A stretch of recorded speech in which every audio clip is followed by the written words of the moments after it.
ఏమయ్యో, ఏంటి పరిస్థితి? ఆవిడ గారండి, ఆ అమ్మాయిని కాపాడాలన్న టెన్షన్లో నేను కారెక్కానో లేదో చూసుకోకుండా వెళ్ళిపోయాడు. బహుశా మన అమ్మాయిని లవ్ చేస్తున్నాడేమోనండి. చెయ్యనివయ్యా, అప్పుడు కావేరీ ప్లేస్ లోకి స్వీట్ అని పంపుదాం, ఆస్తి మొత్తం కాజేద్దాం.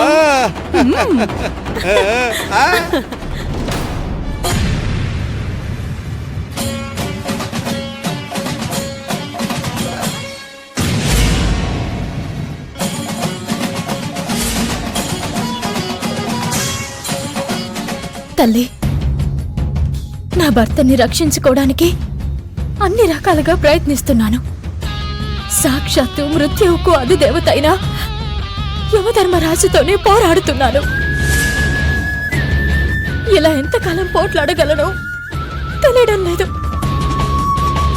నేనెంత ప్రాధేయపడినా యమధర్మరాజు కరగడం లేదు.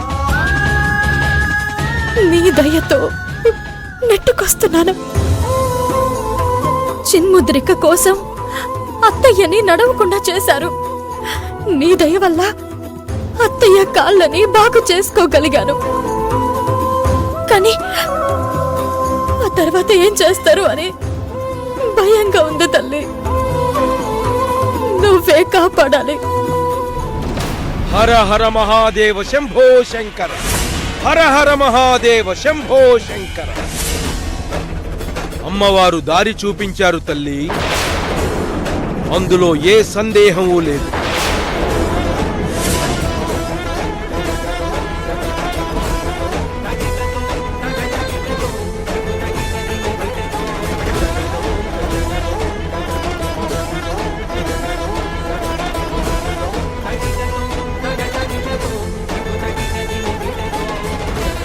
హర హర మహాదేవ శంభో శంకర, హర హర మహాదేవ శంభో శంకర.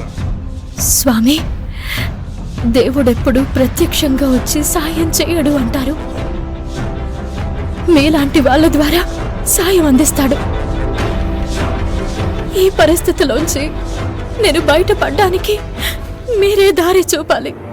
అమ్మవారి మీద నీకున్న భక్తి, పెద్దల పట్ల నీకున్న వినయం నిన్ను రక్షిస్తాయి తల్లి. నువ్వు నీ భర్త ప్రాణాల కోసం పోరాడుతుంటే యముడు చిన్ముద్రిక కోసం యుద్ధమే చేస్తున్నాడు. నా భర్తని ప్రాణాలతో వదిలేస్తే చిన్ముద్రిక ఇచ్చేస్తానని ఎంతో బ్రతిమలాడాను స్వామి. కానీ యమధర్మరాజు వినట్లేదు. అది సృష్టి ధర్మానికి విరుద్ధం అని అంటున్నారు. ఆయన కర్మసాక్షి కుమారుడు తల్లి. విధి నిర్వహణ ఆయన ప్రాణం. ఆ విషయంలో ఆయన ఎటువంటి జాలి దయ చూపడు తల్లి. పరమేశ్వరుడి శాపం వల్ల శ్యామలాదేవి కూడా భూమి మీదకి వచ్చింది స్వామి.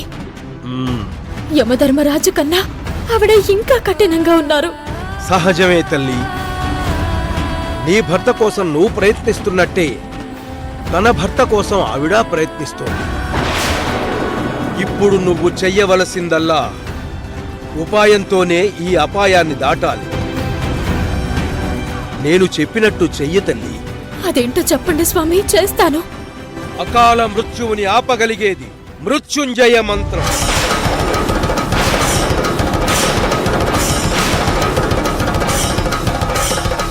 దానిని అనుష్ఠానం చేసి హోమం చేస్తే కొంత ఫలితం ఉంటుంది.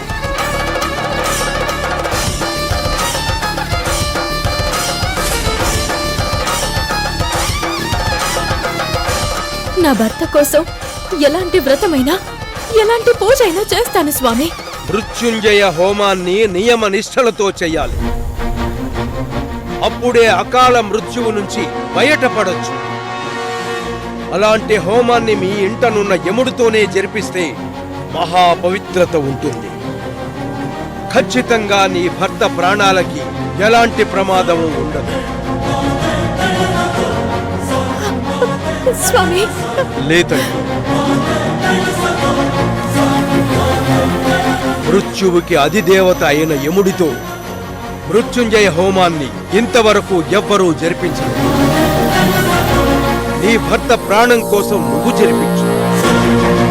అమ్మవారి దయ నీపై ఉంది.